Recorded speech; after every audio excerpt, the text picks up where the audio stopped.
मैं अभी यहाँ पे प्रदीप का स्वागत करना चाहती हूँ। Pradeep Shah is a vegan since 15 years and he is on natural diet since 5 years. So please welcome Pradeep Shah, today's speaker.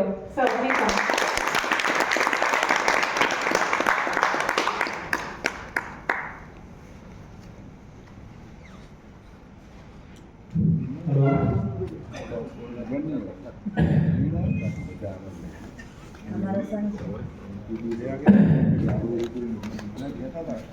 Am I audible? Yes. सुन सकते हो ना बराबर? हाँ जी। तो आज का जो प्रोग्राम है एक विशेष प्रोग्राम है और ये पुण्यशालियों के लिए है और पुण्यशालियों की बस्ती कम होती है। आप सभी का स्वागत है। बहुत पुण्यशाली है इसलिए आप ये सब काम छोड़ के वर्किंग डे के दिन आप आए हैं। आप सभी का स्वागत है। आज हम बात करेंगे वर्ल्ड डे के बारे में। कल वर्ल्ड डे है और अहिंसा फेस्ट चल रहा है। तो क्यों ये अहिंसा फेस्ट में वीगनिज्म को जोड़ा गया है? वीगनिज्म को हेल्थ और वेलनेस के साथ भी जोड़ा गया है। क्या कारण है? तो ये हम कुछ समझने की कोशिश करेंगे। तो जुड़े रहिएगा एंड तक। काफी ऐसी इंफॉर्मेशन आएगी जो शायद आपको पहली बार पता चलेगी कि इतने साल तक हमको ये पता क्यों नहीं था। और एक चीज बता देता हूं कि आप जो है अपने आप को खुला छोड़ दीजिएगा। आपके पास बहुत सारी पुरानी इंफॉर्मेशन है, मैं जानता हूं।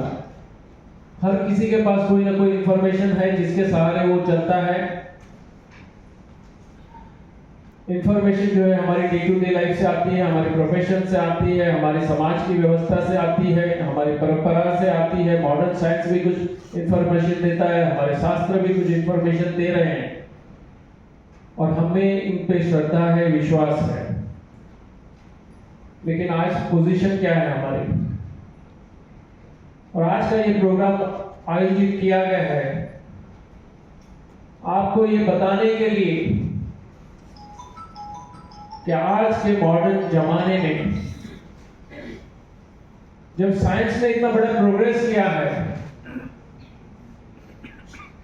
कंफर्ट्स के फील्ड में आज आप बैठे हो, कितना कंफर्टेबल हो, कुर्सियां भी कंफर्टेबल है, यहाँ का टेम्परेचर भी कंफर्टेबल है, बराबर है।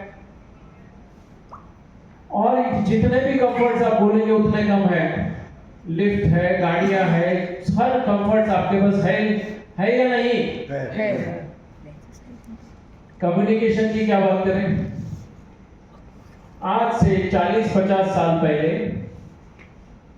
आपको कोई फोन करना होता था तो भी डिफिकल्ट था।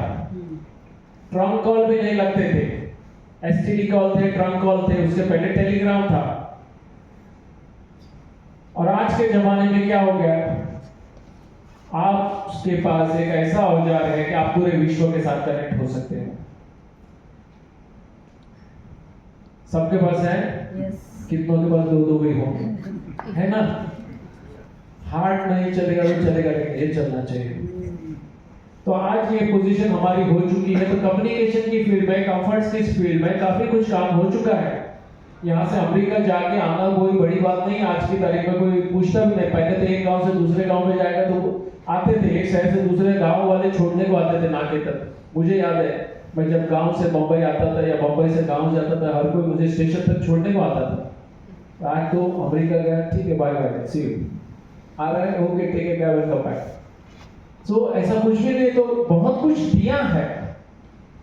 कंफर्ट्स, यस, कम्युनिकेशन अनइमेजिनेबल, सब कुछ है।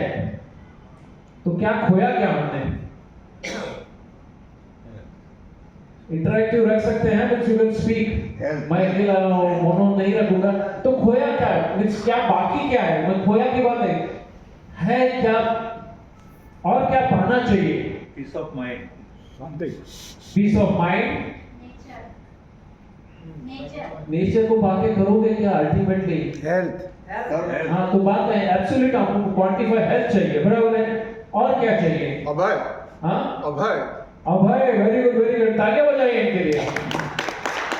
आज हर कोई भयभीत है। और क्या चाहिए? Happiness. हैप्पीनेस चाहिए। What else we are looking out for? हाँ? क्या? सत्व? हाँ? आत्मा, ओके, फाइन। सत्यचित आनंद. आनंद बहुत बड़ी बात है। अल्टीमेटली तो ब्लिस, आनंद वही तो परम है। अब जिसने आनंद पा लिया उसने आत्मा अनुभूति कर ली। अगर हम आत्मा की बात करते हैं, आत्मा is not should not be topic of confusion. Confusion के लिए आत्मा की बात नहीं होनी चाहिए। आत्मा की बात होनी चाहिए हमारे स्वभाव में आत्मा के अनुभव होनी चाहिए। आत्मा, हमारे गुण ही आत्मा अनुभूति है। शांति, प्रेम, आनंद, ये आत्मा के गुण है। अगर हमारे भीतर है तो आत्मा अनुभूति हो रही है। ओके, तो आज का ये जो फेस्ट है, यहां पे वर्ल्ड अर्थ डे की बात हो रही है, अहिंसा की बात हो रही है, हेल्थ की बात हो रही है, वेलनेस की बात हो रही है। तो ये जो सब कुछ कंपोजिट करेंगे तो हमारी फिजिकल हेल्थ आ जाएगी, हमारी स्पिरिचुअल हेल्थ आ जाएगी, सोशल हेल्थ आ जाएगी, इंटेलेक्चुअल हेल्थ हो जाती है, इमोशनल हेल्थ हो जाती है, फाइनेंशियल स्टेबिलिटी भी तो चाहिए कि नहीं? तो ये सब चीज जब हमारे पास होगी तो हम आत्मिक आनंद की जो बात कर रहे हैं वो अनुभव कर सकते हैं। तो यही चीज हमें समझनी है। जितना भी समय है उसमें हम बस समझने की कोशिश करेंगे। आज सबसे बड़ा प्रॉब्लम क्या है बताइए? साइंस ने इतनी बड़ी प्रगति कर ली है, तो प्रॉब्लम कहां पे है? Why we are not able to experience the inner bliss, happiness? क्यों नहीं एक्सपीरियंस कर सकते हैं?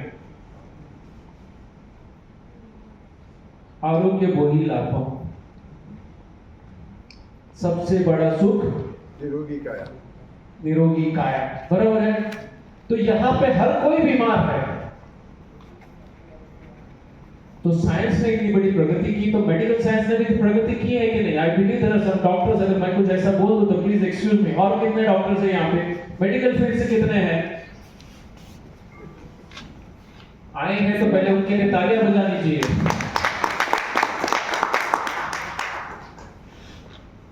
मेडिकल फील्ड में भी तो हमने बहुत प्रोग्रेस किया है। तो बीमारियां कम होनी चाहिए, बढ़नी चाहिए? कम होनी बढ़नी चाहिए। चाहिए. लॉजिकली क्या होना चाहिए? कम होनी चाहिए. हाँ, कम होनी चाहिए. कम होनी चाहिए, राइट? अभी इतनी बड़ी 5 star hospitals, super specialized doctors, इतनी बड़ी पैथोलॉजी लैब्स, इतनी बड़ी फार्मास्यूटिकल इंडस्ट्री, तो बीमारियां कम होनी चाहिए या बढ़नी चाहिए? वो तो आपने बता दिया कि कम होनी चाहिए, लेकिन हुआ क्या है? बढ़ रही बढ़ है। गई. हाँ? बढ़ रही है ना? क्या कारण है? साइंस ने यहां प्रोग्रेस किया, बीमारियां दूर करने के लिए नहीं, बीमारियों को टिकाने के लिए। हम उसको मेंटेन करके रखेंगे, ना तो आपको स्वस्थ होने देंगे ना आपको मरने देंगे, दोनों के बीच में लटका के छोड़ देंगे। मर गए तो कोई फायदा नहीं, स्वस्थ हो गए तो कोई फायदा नहीं। तो फायदा किसमें है? फायदा किसमें है? आप बीमार होंगे तो ही वो इंडस्ट्री चलेगी कि नहीं? मेडिकल इंडस्ट्री बीमारियों पे चलती है या नहीं? एक्चुअली जो है मेडिकल इंडस्ट्री अगर हेल्थ पे चले तो बंद हो जाए. ये डॉक्टर जो बैठे हैं उनको अगर हम स्वस्थ है तो पैसे देंगे, तो क्या करेंगे डॉक्टर? हम स्वस्थ होंगे तो उनकी रेम्यूनरेशन बढ़ेगी, उनकी कमाई बढ़ेगी, तो हमें उस स्वस्थता का सिद्धांत समझाएंगे। आज जो कुछ भी मैं थोड़ा बोलूंगा वही चीज वो बताएंगे। समझ रहे हैं? क्योंकि हमारी भी तो कुछ गलती है कि नहीं? हम भी डॉक्टर के पास जब बीमार होते हैं तब जाते हैं। तब जाके पैसे देने को तैयार, पूरा घर बेचने को तैयार हो जाते हैं। यस और नो? यस। तो ये कुछ हमारी भी गलतियां हैं, सिस्टम की भी गलतियां हैं। So somewhere we have to bring a change. अभी एक इंदौर मेडिकल काउंसिल की कुछ रिपोर्ट्स है, वहां पे मेडिकल टेस्ट ली गई थी, मैं इसको बता रहा हूं, आप चेक कर देख लीजिए क्या है। अभी देखिए यहाँ पे ये ग्राफ देखिए, बीमारियों का ग्राफ है, क्या है? परसेंटेज इलनेस, इसमें क्या क्या है? बोरा समाज है, गुजराती समाज है, लायंस क्लब इंदौर का है, इंदौर मेडिकल काउंसिल के रिपोर्ट पेशेंट भी थे, वैष्णव समाज भी था, महेश्वरी समाज भी था और जैन समाज था, बराबर है? तो जैन समाज भी था, सभी बीमार है, दिख रहा है ना? गुजराती समाज तो सबसे ज्यादा बीमार कौन है? गुजराती गुजराती आप लोगों को बीमार કેમ છે? ફાફડા ભજીયા અમદાવાદ ફાફડા જલેબી. कैपिटल જેઠાલાલના ફાફડા જલેબી. दिख रहा है हर कोई बीमार है या नहीं? अभी यहां पे देखिए मेल टू फीमेल रेशियो, देखिए इलनेस का मेल टू फीमेल रेशियो है कि नहीं? दोनों बीमार है कि नहीं? યસ. कहीं पे मेल ज्यादा बीमार है, कहीं पे फीमेल ज्यादा है, लेकिन बीमारियां है या नहीं? છે. अभी एज डिस्ट्रीब्यूशन देखिए, छोटे बच्चे से लेके जुआन से लेके वृद्ध सभी बीमार है या नहीं? યસ. છે. हाँ? यस और नो? यस. अभी ये बीमारियों का देखिए डिस्ट्रीब्यूशन चार्ट, कौन सी बीमारियां हैं देख लीजिए। सभी समाज के वर्ग जो थे सभी में बीमारियां है या नहीं? हाँ, बराबर है कि नहीं? યસ. काला भी है, गोरा भी है, गरीब भी है, अमीर भी है, कोई डॉक्टर है, कोई इंजीनियर है, कोई साइंटिस्ट है, कोई साधु संत महात्मा है, कोई वेजिटेरियन है, कोई नॉन वेजिटेरियन हो सकता है, कोई जैन भी हो सकता है, शाकाहारी मांसाहारी, कोई गुजराती, कोई मारवाड़ी, कोई सिंधी, मुस्लिम, सब पॉसिबिलिटीज, परम्यूटेशन एंड कॉम्बिनेशंस है इसमें। Ultimately what I am trying to show here, अभी ये आदमी है, जिंदा है, जीव है, आत्मा है, वो सब बात नहीं कर। एक चीज सभी में कॉमन है, कोई अमेरिकन भी है, कोई चाइनीज भी है, कोई जापानीज भी है, कुछ भी हो सकता है, यूरोपियंस भी है। एक चीज सभी में कॉमन है, क्या है बताइए मुझे? सब बीमार है. तालियां बजाइए इनके लिए। वो अमेरिकन हो या चाइनीज हो या जापानीज हो, टेक्नोलॉजी में बहुत आगे है, लेकिन बीमारियों में तो हर कोई है। भारत जिसको हम आध्यात्मिक देश कहते हैं, वहां भी इतनी सारी बीमारियां हैं, ऐसा क्यों? ये हमें समझना पड़ेगा। आज हमारी सेलिब्रिटीज भी बीमार हैं, पॉलिटिशियंस भी बीमार हैं, बिजनेसमैन भी बीमार हैं, साधु संत महात्मा भी बीमार है, डॉक्टर्स भी बीमार है। तो क्या ऊपर वाले ने हमको बीमार रहने के लिए बनाया था? नहीं. तो कहां चूक गए हैं हम? Where have we missed? ये हमें समझना पड़ेगा। बीमारियों की कितनी टाइप की बीमारियां आप जानते हैं? कोई लिस्ट आपको पता है? अगर टोटल मारे तो हजारों टाइप की बीमारियां होगी कि नहीं? बराबर है।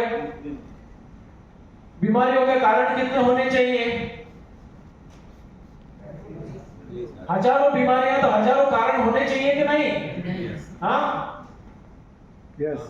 एक ही कारण. बीमारियां अनेक, रोग अनेक, कारण एक। क्या है? लाइफस्टाइल. खाना. कारण क्या है? एक है, सिर्फ एक।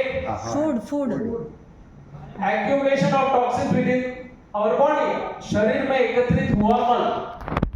समझ रहे हैं? अगर बॉडी में कुछ भी अनवांटेड पड़ा रहा, वो सड़ेगा, टॉक्सिन पैदा होंगे और उसमें से बीमारियां मैनिफेस्ट होगी। Is it clear? यस. देखो, मैं बहुत सिंप्लीफाई करके देता हूं, हो सकता है आप में से कोई डॉक्टर है, यहीं से बहुत इस छोटा सेमिनार के बाद में आपको लगा रहे यार आई एम आल्सो डॉक्टर, मैं भी अपने आप को ठीक कर सकता हूं। समझ में तो आ गया थोड़ा कुछ? ओके, तो हमारे शरीर में मल क्यों एकत्रित होता है? मुझे टॉपिक पे जाना है, इसलिए मैं जरा थोड़ा फास्ट भी जाऊंगा।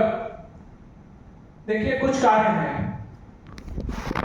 अप्राकृतिक भोजन और lifestyle, unnatural diet and lifestyle, eating without excreting. नीचे से निकला नहीं, ऊपर से डाल कर रहे हो, नीचे से निकला नहीं तो डालना बंद करो। एक चीज याद रखो, अगर आपका मल विसर्जन नहीं हो रहा है तो मुंह से नया चीज खाना बंद कर दो। क्या बताया मैंने?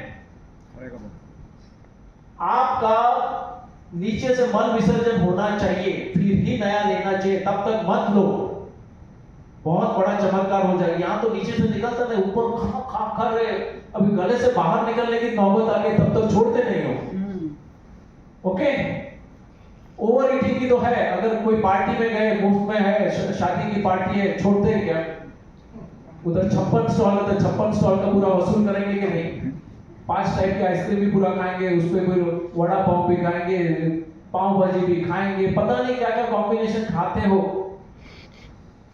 तो ये ओवर ईटिंग भी एक बहुत बड़ा कारण है। शास्त्र कहते हैं कि 84 लाख जीवों की उत्पत्ति की है, सभी जीवों की संपूर्ण व्यवस्था कुदरत ने की है।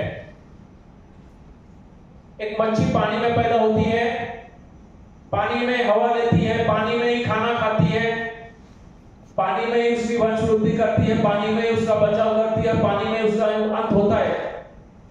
यस और नो? यस। संपूर्ण व्यवस्था पानी में है ना। कोई जीव जब पानी के ऊपर है, कोई जमीन के ऊपर है, कोई जमीन के नीचे है, कोई हवा में है। सभी जीवों की व्यवस्था कुदरत ने की है। कोई जीव का आयुष्य एक क्षण का भी नहीं है। कोई जीव का आयुष्य हजारों साल का है। हजारों साल में क्या आ सकता है? हाँ, बड़े बड़े पेड़ हैं, हजारों साल के हैं, आपको भी पता है। तो कुदरत ने कुछ व्यवस्था उनकी भी की है। कोई जीव अति सूक्ष्म है, माइक्रोस्कोप में भी नहीं दिखाई देते हैं, और कोई जीव महाकाय है, नजदीक जाओगे तो आप देख ही नहीं पाओगे, जैसा हाथी है। बड़े बड़े पेड़ है, नहीं देख सकते नजदीक से। लेकिन ये सभी जीवों की व्यवस्था की है कि नहीं? कुदरत ने की है ना। अभी ये बताइए, सबसे बुद्धिशाली जीव कौन? हाँ, वो हम अपने को सेल्फ सर्टिफाई करते हैं। नहीं है, नो प्रॉब्लम। सबसे बुद्धिशाली जीव, सबसे ज्यादा बीमार, सबसे ज्यादा दुखी। ऐसा क्यों? Why? Against the nature. इसको खुद को पता ही नहीं क्या खाना चाहिए, क्या नहीं खाना चाहिए, इसलिए वो बीमारी का एक बड़ा कारण है। और गलत खान पान की वजह से गलत सोच आ गई, गलत दिनचर्या बना दी, और फिर स्वार्थ में, लोभ में, मोह में, ईर्ष्या में, वासनाओं में फंसते गए। समझ रहे हैं? तो आज मैं कुछ आपको बताना चाहूंगा कि कुदरत ने हमारे लिए क्या व्यवस्था की थी, और अगर आप चेंज कर सकते हैं तो आपकी कोई भी बीमारी हो, मुझे पता नहीं है, उसमें से आप यू टर्न ले सकते हो। जो आज तक आपको बताया गया कि diabetes is not curable, blood pressure is not curable, thyroid is not curable, cancer is not curable, and so many things. If you understand the law of nature, कुदरत के कानून को समझते हो, तो बिल्कुल पॉसिबल है। तो बात आती है अप्राकृतिक भोजन की। तो अप्राकृतिक भोजन में क्या आता है? पशुजन्य खुराक, animal based food. Animal based food में क्या आता है? नॉनवेज आता है, मिल्क आता है, डेयरी प्रोडक्ट्स आते हैं। आग पे पकाया हुआ भोजन, ये डब्बे बंद जो हम मॉल से लेके आते हैं, वो प्रोसेस्ड फूड्स, अनाज। अभी आपको सबको 440 वोल्ट का झटका लगेगा, आदमी क्या बोल रहा है? यही तो हम खाते हैं, और इसको ही उल्टा बोल रहे हैं। इतनी मात्रा में अगर आप अनाज खाओगे तो बीमार होंगे। और जंक फूड की क्या बात करूं? देखो, जंक फूड वाले ने एक चीज तो ईमानदारी से की कि नहीं, नाम जंक रखा कि नहीं। जंक का मतलब क्या है? भंगार, बराबर है ना? अभी वो तो ईमानदारी से भंगार बोल के देता है, फिर भी रात को 12 बजे आप जोमेटो इसको उसको बुला के खाते हो, उसको उसकी क्या गलती? आप लोगों की गलती है कि नहीं जंक फूड जब लेते हो? तो ये सब मोटे मोटे कारण है फूड के। अभी ये तो मुंह का खुराक है, कुछ मन के खुराक होते हैं और वहां से ये पैदा होता है। ग्रीड है, फियर है, एंगर है, स्ट्रेस है, एनिमोसिटी है, हेट्रेड है, लस्ट है, क्रेविंग है, डिस्ट्रेस है। ये आज सब हमारे में है कि नहीं? स्टॉक अच्छा खासा स्टॉक है कि नहीं? ये और ये 24/7 का स्टॉक है कि नहीं? तो ये दो खुराक जब तक हम इतना इसका एक्सेसिव डोजेज लेंगे तो बीमार होना बहुत स्वाभाविक है। अभी मैं जो न्यू डाइट सिस्टम की बात कर रहा हूं वो जो है प्रकृति के विज्ञान पे है और वर्ल्ड अर्थ डे है, तो मैं प्रकृति के नियम से ही आपको समझाऊंगा what is the law of nature. तो यहां पे प्रकृति के नियम के अनुसार हमारा खान-पान होना चाहिए, हमारी लाइफस्टाइल होनी चाहिए और जिस प्रकृति ने हमें बनाया है, हमारी व्यवस्था की है, उसको समर्पण करना है। तो यहाँ पे तप, सेवा, सिमरन की बात होती है, फास्टिंग, चैरिटी एंड मेडिटेशन की बात होती है। तो ये त्रिसूत्री साधना है, आप होलिस्टिकली करेंगे तो आपकी कोई भी बीमारी हो, फिजिकल लेवल पे हो, मेंटल लेवल पे हो, स्पिरिचुअल लेवल पे, आप ठीक हो सकते हो।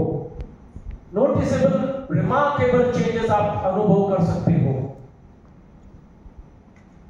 दो थियरीज हैं आज हमारे पास। एक मेडिकल थियरी है, आपकी कोई भी बीमारी हो, कहीं भी डॉक्टर के पास चले जाओ, आप क्या खाते हो, क्या पीते हो, उससे कोई लेना देना नहीं है। आप है, ये रिपोर्ट है, ये दवाई ले लीजिए, ये वैक्सीन ले लीजिए, ऑपरेशन करवाइए, ये सर्जरी कीजिए, बराबर है। वही चीज आप प्रकृति के पास आ जाते हो तो प्रकृति क्या कहती है? प्यूरिफाई योरसेल्फ, शुद्धि करो, शरीर की शुद्धि करो, मन की शुद्धि करो। उसके लिए तप, सेवा और सिमरन का मार्ग दिया है। तो ये मार्ग आपको समझना है और आपकी डे टू डे लाइफ में अप्लाई करेंगे तो आप स्वस्थ हो जाएंगे। जन्म कहां होता है? अस्पताल में। मौत भी कहां? दोनों इमरजेंसी है। Birth is an emergency, death is also emergency. और इसके बीच में कितनी बार इमरजेंसी आती है? क्या ये अवॉइड हो सकती है, कम की जा सकती है? यही चीज हमें समझनी है कि इतनी सारी मेडिकल इमरजेंसीज को क्या हम उससे बच सकते हैं? इसका इलाज क्या है, इसका उपाय क्या है, वही समझने की कोशिश करेंगे।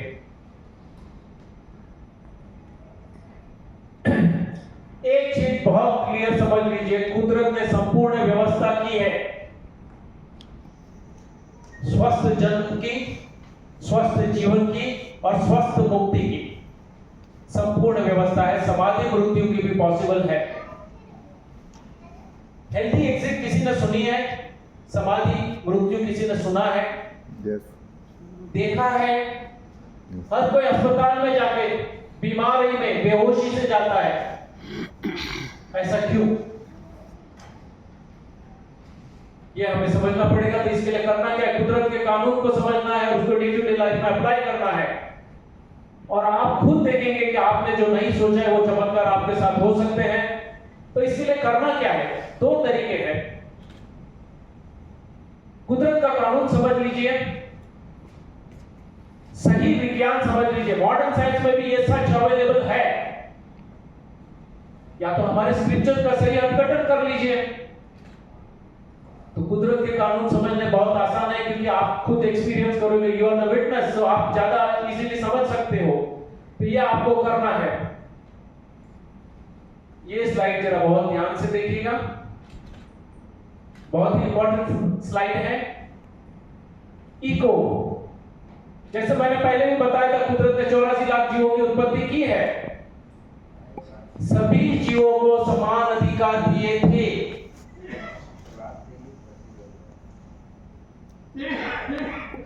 मनुष्य को ज्यादा बुद्धिमत्ता दी थी। कोई बता सकता है मनुष्य को ज्यादा बुद्धिमत्ता क्यों दी थी कुदरत ने? क्या कारण हो सकता है? प्रकृति रक्षा करो मारे। हाँ, प्रकृति रक्षा करो मारे। प्रकृति की रक्षा के लिए बताइए। और क्या कारण है? इतनी बुद्धिमत्ता देने का कारण क्या है? पैसे कमाने के लिए, गाड़ी बंगला बनाने के लिए, ऊर्ध्व गतिમાં જવા માટે, हाँ, ऊर्ध्व गतिમાં जवा માટે, ऊर्ध्व गति के जाने के लिए, मीन्स अपने को और ऊपर लेके जाने के लिए। Very good. और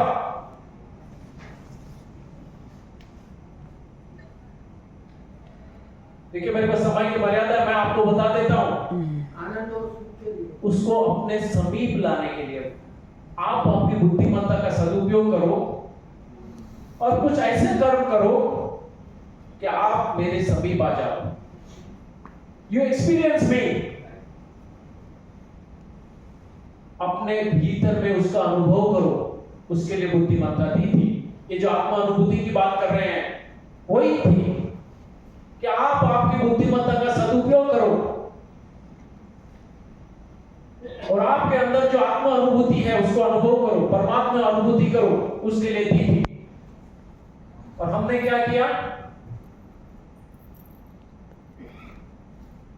इस बुद्धिमत्ता का दुरुपयोग किया।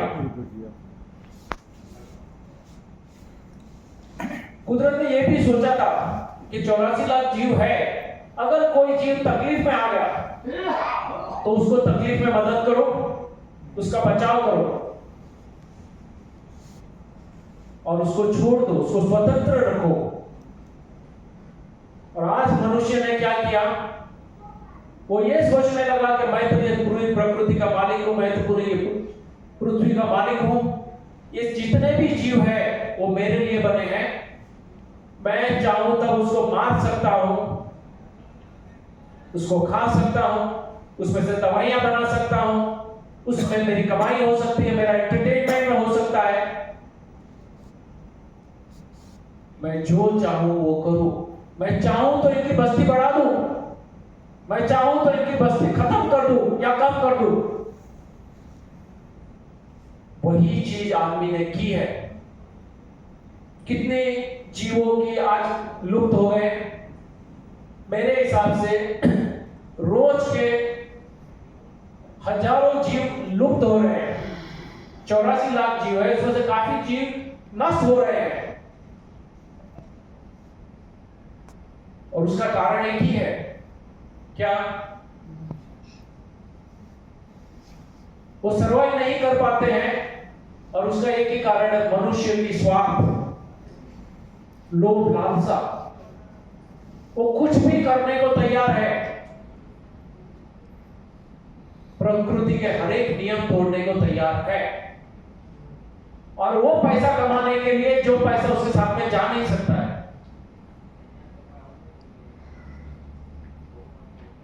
तो इसी के कारण आज मनुष्य खुद बीमार है, खुद दुखी है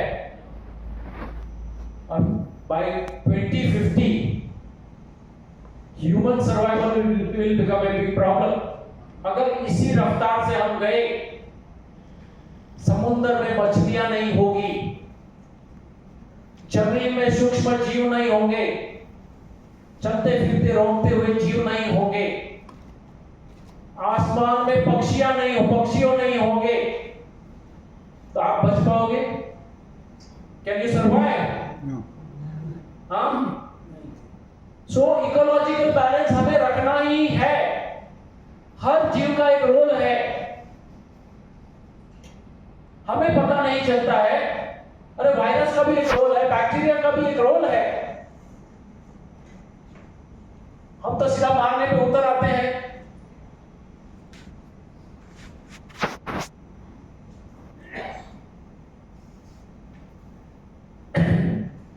हम पंच तत्वों से बने हैं, आप सभी को पता है। हमारा खुराक भी पंच तत्वों से बना है।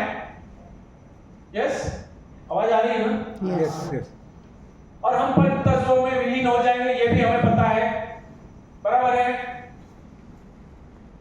तो जितना पंच तत्व शुद्ध हम लेंगे उतने हम स्वस्थ रहेंगे। क्या बताया मैंने? हमारा पंच तत्व हम जितने शुद्ध रूप में लेंगे उतने हम स्वस्थ रहेंगे। ये नोट करके रखिएगा मैंने जो बता रहा हूं। और आप जितने भी है वो पुण्यशाली है, इसलिए यहां पे है। भी ये कोई डाइट सिस्टम है, आप देख लीजिए। कुछ लोग ऐसे हैं जो मुंह से खाना नहीं खाते, पानी भी नहीं पीते, सिर्फ हवा और लाइट पे रहते हैं, सूर्य की गर्मी पे रहते हैं, उसे हम ब्रीदेरियंस कहते हैं। मैं इनके साथ रहा हूं, उनकी ताजगी स्फूर्ति हमारे से अनेक गुना ज्यादा है। क्या बताया मैंने? सालों से खाना नहीं खाया, पानी नहीं पिया, लेकिन उनकी ताजगी स्फूर्ति हमारे से अनेक गुना ज्यादा बेहतर है। लेकिन आज उनका मैं उल्लेख नहीं करूंगा। बाकी जो है बहुत सारे लोग हैं खाली पानी पी के भी रहते हैं, एयर एंड लाइट तो है, प्लस वाटर पे रहते हैं। फास्टिंग के वक्त हम भी रहते हैं। हर धर्म में फास्टिंग है या नहीं? जैनियों में जाएंगे तो 3 दिन का फास्टिंग है, हफ्ते का फास्टिंग है, महीने का फास्टिंग वगैरह करते हैं। कोई जैन है यहाँ पे? ये उनको पता है। कुछ लोग ऐसे भी हैं जो प्रकृति ने जो भोजन जैसा बनाया वैसा लेते हैं, फल खाते हैं, सलाद खाते हैं, पत्तियां खाते हैं, पानी लेते हैं। आपके सामने जो आदमी खड़ा है, पिछले 5.5 साल से उसने खाली फल, पत्तियां और पानी पे रहा है। अग्नि पे पकाया हुआ कुछ भी भोजन नहीं लिया है। कोई भी मांसाहारी जीव होता है, उसका मुंह बहुत खुलता है, उसके दांत नोकीले होते हैं। शाकाहारी जीव का मुंह कम खुलता है, उसके ज्यादातर दांत चबाने के लिए होते हैं। मनुष्य का भी मुंह कम खुलता है और दांत ज्यादा चबाने की है। कोई भी मांसाहारी जीव पे अगर लाइट रिफ्लेक्ट होती है, उनमें से आंखों में से लाइट रिफ्लेक्ट होती है। शाकाहारी जीव में लाइट रिफ्लेक्ट नहीं होती है। मनुष्य की आंखों से भी लाइट रिफ्लेक्ट नहीं होती है। कोई भी मांसाहारी जीव जो है, उसके नाखून नोकीले होते हैं, उसके पंजों में बहुत ताकत होती है। शाकाहारी जीव के नाखून है अपने बचाव के लिए होते हैं। मनुष्य के नाखून भी अपने बचाव के लिए है। कोई भी शाकाहारी जीव पानी पिएगा तो जीभ बाहर निकाल के पानी लेता है। शाकाहारी जीव पानी चूस के पीता है, मनुष्य भी पानी चूस के पीता है। कोई भी मांसाहारी जीव अपना पसीना जो है अपनी जीभ से निकालता है। शाकाहारी जीव जो है अपना पसीना जो है चमड़ी से निकालता है। मनुष्य भी अपना पसीना चमड़ी से निकालता है। कोई भी मांसाहारी जीव एसिडिक होता है और उसकी इंटेस्टाइन, उसकी सलाइवा एसिडिक होती है और उसका इंटेस्टाइन बहुत छोटा होता है। कोई भी शाकाहारी जीव होता है, उसकी सलाइवा जो होती है थूक, वो अल्कलाइन होता है और उसके इंटेस्टाइन बहुत लंबी होती है। मनुष्य का भी जो सलाइवा होता है, सलाइवा जो अल्कलाइन है और उसकी इंटेस्टाइन बहुत लंबी है।